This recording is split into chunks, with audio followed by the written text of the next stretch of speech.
Hello அழகீஸ், இன்றைக்கி தான் நான் பிறந்து இத்தனை வருஷம் ஆனாலும் நம்ம மனசில் என்றுமே 18 அப்படிங்கிற மாதிரியே மைண்ட் செட்டில் இருக்கும்.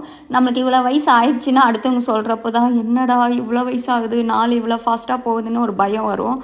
ஆனால் அந்த வயசு மட்டும்தான் போயிட்டுருக்கு, நாம் அங்கேயே தான் நின்றுட்டுருக்கோம், எந்த அப்டேட்டுமே இல்லாமல். ஸோ அது ரொம்ப கஷ்டமாக இருந்துச்சு. ஆனால் நான் கேக் கட் பண்ணுறப்ப ஹாப்பியாக தான் இருந்தேன். ஏன்னா என்னை சுற்றி எல்லாருமே எனக்கு பிடிச்சவங்க இருந்ததுனால நான் சந்தோஷமாக இருந்தேன். அதே நான் இப்போ வீடியோ எடிட் பண்ணுறப்ப யோசித்தேன், என்னடி ஒன்று பண்ணுற அது, ஆனால் அது எப்போவுமே ஃபில் பண்ண மாட்டுற, பாதியிலேயே அதை விட்டுட்டு போயிடுற அப்படின்னு கேட்குறாங்க. நானும் என்னை கேட்டுக்கிறேன். ஆனால் அதுக்கு என்னோடய பதில் என்னென்னா, எனக்கே தெரியல நான் ஏன் அப்படி நான் ஒன்று முடிவு எடுத்துட்டேன்னா ஒன்று பண்ணணும், நான் இதை முடிக்கணும்னு முடிவு எடுத்துட்டேன்னா அதை முடிக்காமல் நான் விடவே மாட்டேன். அது எவ்வளோ பெரிய விஷயமா இருந்தாலும். ஆனால் அந்த முடிவு எடுக்கிறதே நான் டிலே பண்ணுறேன்.